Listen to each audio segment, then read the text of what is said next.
خب امروز آیه 4 سوره حمد رو بررسی کنیم. مالک یوم الدین، دارنده و برازنده روز آمدنی. در این آیه توجه بکنید، ملک و مالک رو من تجمیعی کردم در مالک یوم، یعنی یک بینابینی تلفظ کردم و مالک رو دارنده و ملک رو برازنده ترجمه کردم. قبل از اینکه وارد تفسیر بشیم میخوایم یه سوال ازتون بپرسم و برای پاسخ این سوال فکر کنید. حتی شده ویدیو رو پاز بکنید و بهش فکر بکنید. فرض بکنید یه موجودی از یک سیاره و سفینه میشینه رو زمین و این موجود عالم مطلقه، همه چی رو میدونه، آینده گذشته هیچی نیست که ندونه. منتها انسان حق داره یک و فقط یک سوال ازش بپرسه، پاسخش رو بشنوه و اون سفینه دیگه برای همیشه میره.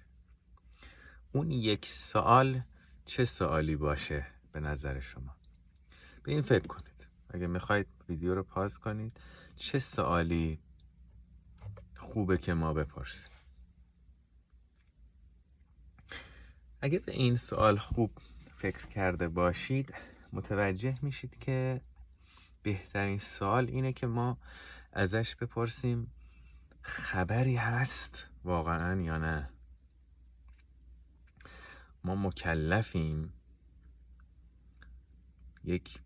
به هر حال ما الان وجود داریم، آگاهی ما روشنه. بعد از مرگ ما قرار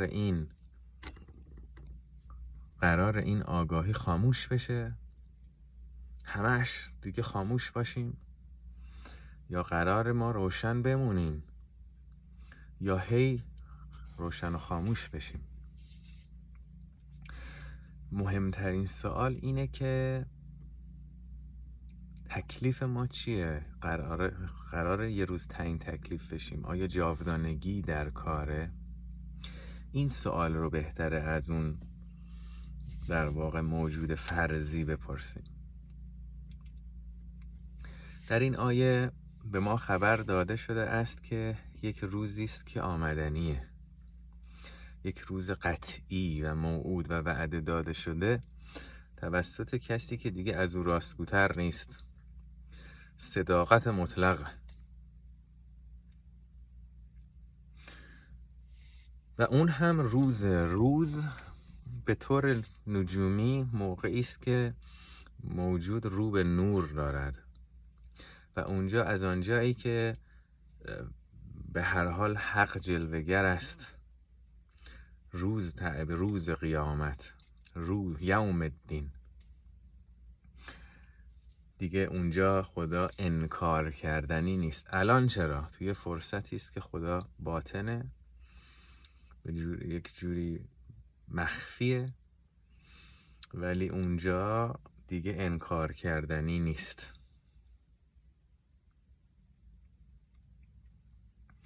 خب حالا بریم سراغ تفسیر آیه. انسان بعد از اینکه به دنیا میاد دنبال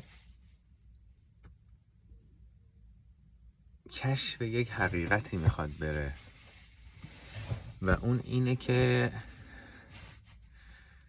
در بین موجودات فراتر از همه، بالاتر از همه کیه؟ چی قرار داره؟ در ابتدای این کشف وقتی یک میل زبان آموزی درش پدیدار میشه که بتونه زبان رو بفهمه، بتونه اشیا رو بنامه و از طریق زبان بتونه به کشف حقیقت نائل بشه. در اینجا توی چرخه معیوبی گیر میکنه و متوجه میشه این کسانی که زبان رو فرا گرفتن صحبت‌هاشون در مورد مدل ماشین و خونه چی بگیریم و کجا رو بفروشیم، چی بخوریم، چی بپوشیم. و تو همین جا اون روح حقیقت پژوهیش در نطفه کور میشه، خودش هم سرگرم اینا میشه. اگه این اطراف ما نبود، اگر یه انسان معلقی توی سیاره‌ای که همش کویر بود با این آگاهی به وجود می آمد، جز مسائل وجود شناسی، جز همین سوال که تکلیف من چیه، به سوال دیگه ای فکر نمی کرد. مهمترین مسئله من مسئله جاودانگی منه. حالا من به چه طریق میمیرم، یا با کرونا، یا با سرطان، یا با تصادف، با یکی از اینا میمیرم.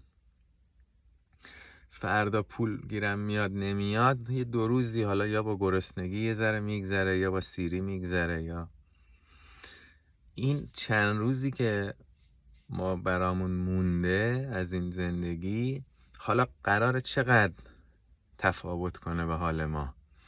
یا جنگ و آشوب میبینیم، یا صلح و صفا میبینیم، یا ترکیبی میبینیم. به هر حال یه ملغمه ای از درد و لذتی هست که میگذره.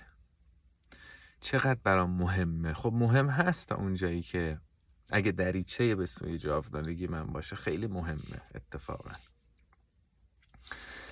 ولی نفس قضیهش خیلی فرقی نمیکنه.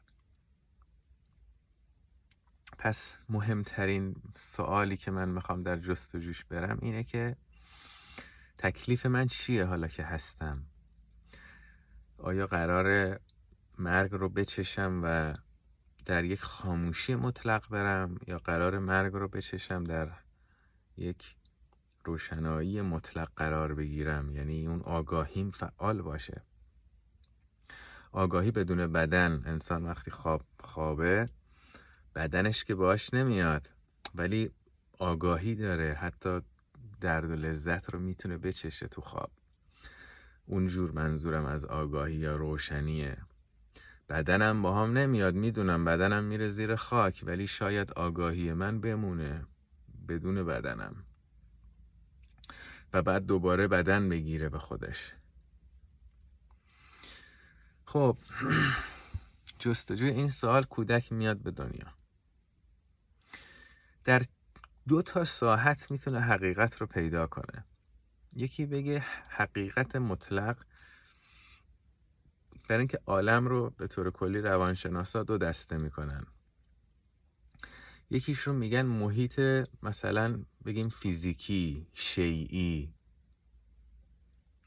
من اگه به اشیاء اتاق نگاه کنم، فقط تمرکزم به اشیاء باشه، حتی آدما رو شیء یا صد ببینم، من در دنیای فیزیکی حاضرم.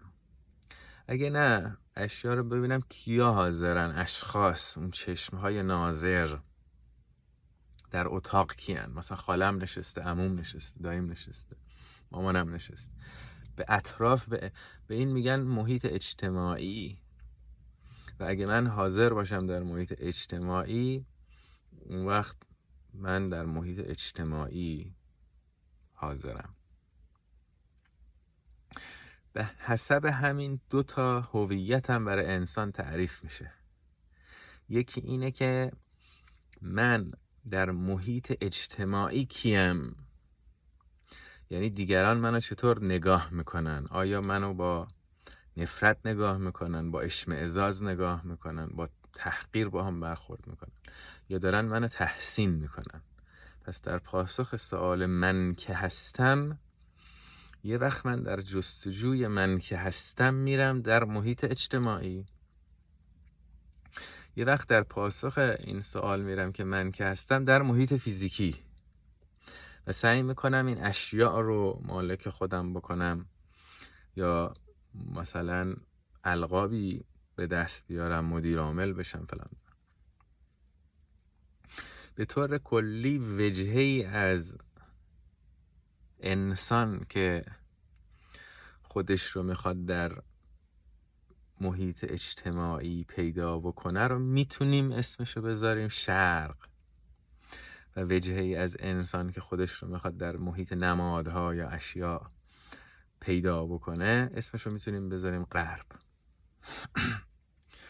رابطه غرب و شرقم خب یک کشمکش دائمی الان به انسان و بشر نگاه بکنید، یه طرف کره بمب گرفته دستش، کمان که بمب رو هم استفاده کرده و زده تق. یه طرف اونور نگاه میکنیم میبینیم اونور داره میگه مرگ بر تو، پرچمش آتیش میزنه. یعنی این کشمکش وجود داره، ولی به هر حال 2 تا ساحت و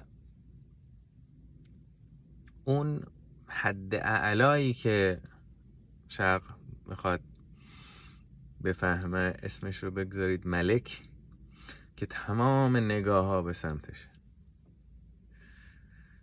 نهایت صفت زیبایی رو داره و اون نهایت و عظمتی که در ساحت نمادین انسان میتونه تصویر بکند رو اسم بذارید مالک، کسی که تمام نشانه ها مال اوست.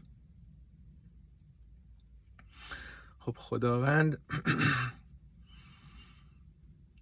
از هر ساعتی انسان بخواد حرکت بکنه، نهایت صفات قدرت و زیبایی برای اوست و هرچند که همونطور که گفتم انسان در زبان خودش رو محو میکنه، نطفه حقیقت جویش کور میشه، فکر میکنه دغدغه اصلی زندگیش باید مثلا کدوم غذاخوری بریم مرغش بهتره ولی اگر دوباره این پرده ها رو کنار بزنه، سوال اصلیش رو پیدا بکنه، متوجه میشه که